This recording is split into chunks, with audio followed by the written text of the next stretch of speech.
Web coding with Bilal में मैं आपका दोस्त आपका टीचर बिलाल। स्टूडेंट्स, आज हम CSS में क्लास और आईडी के बारे में पढ़ेंगे। What is class and ID in CSS। Class और आईडी कहाँ यूज़ होती है? अगर कोई चीज़ हम कॉन्टिन्यूसली रिपीट कर रहे हों तो उसके लिए क्लास का हमने ऑपरेटर यूज़ करना है।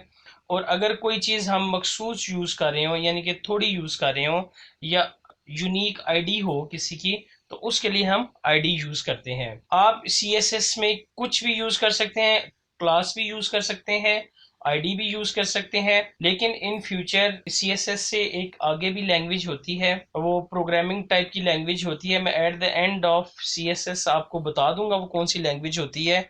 उस पे हम ये क्लास और आईडी में ज्यादा डिफरेंशिएट कर सकते हैं, ज्यादा फर्क कर सकते हैं। तो मैं आपको बता देता हूँ, we can write class and ID in our HTML tag. ये क्लास और आईडी किस पे लिखनी है? ये एट्रीब्यूट या प्रॉपर्टीज ये किस पे लिखनी है? ये HTML के टैग में लिखनी है। The syntax of class in HTML, जो क्लास का सिंटैक्स है वो HTML टैग में विल बी ये होगा। कोई भी टैग होगा, ये HTML का टैग होगा कोई भी, उसके अंदर आपने इस तरह क्लास लिखनी है, इक्वल, डबल कॉमर्स और क्लास का नाम। ये आप समझे एट्रीब्यूट लिख रहे हैं, प्रॉपर्टी और वैल्यू। ये आप एक एट्रीब्यूट लिख रहे हैं। इसी तरह हमने लिखना है क्लास, जो नाम आपको याद रहे आपने वो नाम इधर लिख लेना है। और इसके बाद आपने टैग बंद कर देना है। जो टैग शुरू में होगा हमने उस पे ही एट्रीब्यूट लिखते हैं, क्लास भी उसी तरह लिखनी है। And we will access this class in CSS by using dot. Dot की मदद से हम ये जो HTML में क्लास लिखी होगी किसी टैग में, वो डॉट की मदद से हम एक्सेस कर लेंगे CSS में। इसके बाद स्टूडेंट्स हम पढ़ेंगे ID. The syntax of ID in HTML tag will be, ये होगी कोई भी टैग होगा। ये मैंने पैराग्राफ टैग सिर्फ एग्जाम्पल के लिए लिया है, कोई भी टैग हो सकता है। कोई भी टैग होगा, आईडी लिखनी है, इक्वल, डबल कॉमर्स और आईडी का नाम, इस आईडी का नाम। और टैग बंद कर देना है। जो HTML की रिक्वायरमेंट हो वो आपने पूरी करनी है। And we will access this ID in CSS में। हम इस आईडी के जो HTML में होगी उसको CSS में कैसे एक्सेस करेंगे? By using hash. हैश के साइन से आपने हैश का साइन लगाना है और नाम लिख देना है। जो इधर नाम होगा वो आपने नाम लिख देना है। इसी तरह जो क्लास में नाम होगा, डॉट लगा के क्लास में नाम लिख देना है। तो स्टूडेंट्स चलते हैं प्रैक्टिकल की तरफ। ये एक बहुत इंपॉर्टेंट लेक्चर है। वजह ये है कि क्लास और आईडी हम इस वजह से यूज़ करते हैं, अगर कोई भी पैराग्राफ हो और हमने एक HTML के डॉक्यूमेंट में 10 पैराग्राफ लिखे हों, और इन 10 में जब हम HTML में जाके P लिख के इसकी ओपन और क्लोजिंग करली ब्रैकेट्स लगा के जो प्रॉपर्टी लिखना चाहें और उनकी वैल्यू लिखनी चाहें, वो 10 पैराग्राफ में इम्प्लीमेंट्स हो जाएंगी। तो क्लास और आईडी से अगर हमने इस पैराग्राफ को, ये आप इमेजिन करें ये एक पैराग्राफ है और दूसरा पैराग्राफ है, इन दोनों को अलग अलग कलर करना है या इनकी टेक्स्ट अलग शेप बनानी है या इनके दरमियान जो है लाइन माइनस हाइट ज़्यादा रखनी है, जो भी रखना है तो वो हम टेक्स्ट और आईडी की मदद से ही CSS में कर सकते हैं। तो प्रैक्टिकल देखते हैं। मैंने ये पहले से CSS की फाइल बना के रखी हुई है, ये मैंने आपको बनानी सिखाई है और इसको HTML के साथ लिंक भी कर दिया हुआ है ताकि हमारा टाइम बचे। मैं ओपन विद नोटपैड करता हूँ HTML का डॉक्यूमेंट। ये मैंने एक पैराग्राफ पहले से ही डमी टेक्स्ट में लिख के रखा हुआ है। इसको ओपन करता हूँ पैराग्राफ को।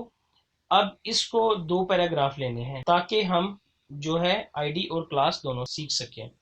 अब ये जो पहला पैराग्राफ है, ये वाला पहला पैराग्राफ मैं चाह रहा हूँ कि इसके मैं कलर और तरह का रखूं और ये जो दूसरा पैराग्राफ है इसका कलर कुछ और रखूं।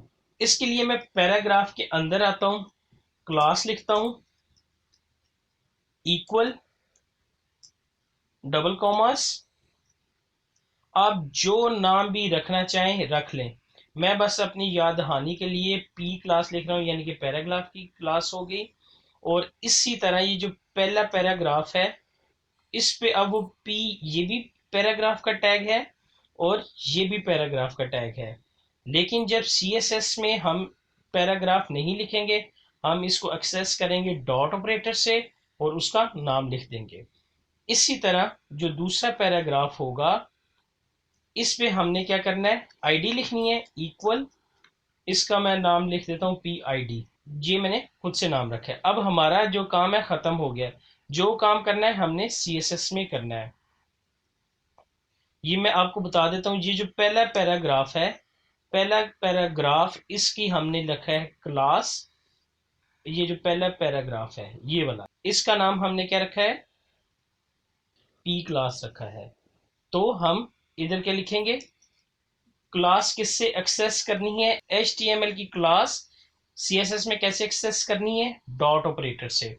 ये हम पहले पढ़ के आ चुके हैं, मैं तफसील से पहले इसी वजह से पढ़ाता हूँ ताकि जितनी भी क्लैरिटी है वो उधर क्लियर हो जाए, जो थोड़ा बहुत रह जाए वो आगे हम प्रैक्टिकल में क्लियर कर लें।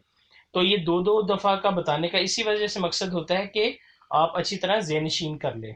हमने जो एच टी एम एल में क्लास लिखी थी उसको सी एस एस में डॉट ऑपरेटर की वजह से ये अब उसको पता है कि ये कोई क्लास है। डॉट ऑपरेटर में सी एस एस ने समझा कि ये अब कोई क्लास है और क्लास का जो नाम होगा वो आपने लिखना है, क्लास का नाम लिख देना है। इसी तरह जो फिर जिस तरह हम बंद करते हैं, आप समझिए ये सिलेक्टर है और बाकी काम उसी तरह करना है कि ओपन करली ब्रैकेट्स, क्लोज करली ब्रैकेट्स। और अगर आपने इसका टेक्स्ट का कलर चेंज करना है तो आप इधर टेक्स्ट का कलर चेंज कर लें, आप रिफ्रेश करें, इस पे चेंज होगा क्योंकि हमने इसको हिट किया है, क्लास इस पे लिखी थी। इसी तरह सेम दूसरा जो है वो क्या है, ये पहला पैराग्राफ था। इसी तरह दूसरा पैराग्राफ क्या है, ये वाला, इसका अब मैंने क्या करी है, इसकी आईडी रखी हुई है। आईडी का नाम जब हम सी एस एस में आईडी को एक्सेस करेंगे कैसे करेंगे, हैश के ऑपरेटर से। अब उसको पता है ये कोई ना कोई आईडी है, सी एस एस के डॉक्यूमेंट को पता है ये कोई ना कोई आईडी है। अब आपने आईडी का नाम लिखना है, आईडी का नाम लिखना है, नाम क्या है, पी आई डी। तो आईडी का नाम हमने लिख लिया। इसके बाद जो काम करेंगे, अब हम दूसरे पैराग्राफ को हिट करेंगे, यानी कि दोनों ही पैराग्राफ थे। स्टूडेंट्स समझ आ रही है ना कि दो ही पैराग्राफ थे लेकिन दोनों पैराग्राफ पर अगर अलग-अलग काम करना है, एक से हमने क्लास पे से करवा लिया, एक से आईडी पे करवा लिया। तो इसको अगर हमने इसका भी टेक्स्ट का अगर कलर चेंज करना है तो आप इधर लिख दें जो भी आपको कलर चाहिए होगा, कंट्रोल एस। अब इसका जो रेड है और इसका ब्लू हो जाएगा। ब्लू क्यों हुआ कि ये आईडी से हमने एक्सेस किया और ये क्लास से। आपका एक सवाल होगा कि सर क्या हम दोनों क्लासें यूज कर सकते हैं, बिल्कुल जी, आप क्यों नहीं कर सकते, 10 दफा करें। ये हम इसका नाम रख देते हैं क्लास, कंट्रोल एस। और इसको जब सी एस एस में अब एक्सेस करना है, ये जो है डॉट ऑपरेटर से एक्सेस होगा, क्लास किससे एक्सेस होगा, डॉट से एक्सेस होगा। अब हम इसको रिफ्रेश करते हैं, कोई फर्क नहीं पड़ना चाहिए। वजह इस वजह से है कि उसकी हमने प्रॉपर्टीज नहीं चेंज की थी। अगर आप इधर करना चाहें तो अब ये दूसरा चेंज हो जाएगा, ये स्काई ब्लू हो गया, लेकिन ये डल भी हो गया, अब ठीक है। इसी तरह हम ये जो दोनों है ये आईडी भी रख सकते हैं, दोनों अगर क्लास रखी हैं आप दोनों आईडी भी रख सकते हैं। सिर्फ क्या लिखना है, क्लास की जगह आईडी लिख देनी है, इधर भी आईडी और इधर भी आईडी। क्लास की जगह आपने आईडी लिख देनी है। दोनों पैराग्राफ को हम आईडी से भी एक्सेस कर सकते हैं। बस आपने इधर फिर आईडी का जो है ना हैश डालना है, कंफ्यूज ना हो जाना, उधर आईडी लिख दी और इधर जो है वो डॉट ऑपरेटर से आप एक्सेस कर रहे हो या वाया वाइस हो जाए, उल्टा हो जाए कि उधर कुछ लिखा है और इधर एक्सेस किसी और से कर रहे हैं, तो कोई फर्क नहीं पड़ना चाहिए क्योंकि हमने उधर अगर क्लास लिखा है तो क्लास से एक्सेस किया था लेकिन प्रॉपर्टीज को नहीं छेड़ा था। स्टूडेंट्स आई होप कि आपको ये वीडियो पसंद आई हो और समझ अच्छी तरीके से आई हो। काइंडली मेरे चैनल को अगर आपने अभी तक सब्सक्राइब नहीं किया तो सब्सक्राइब कर लें और बेल आइकॉन पे क्लिक कर दें ताकि आने वाली नई वीडियोस के नोटिफिकेशन बर बर तेज़ रफ्तार आप तक पहुंचते रहें। तो स्टूडेंट्स मिलते हैं नेक्स्ट लेक्चर पे।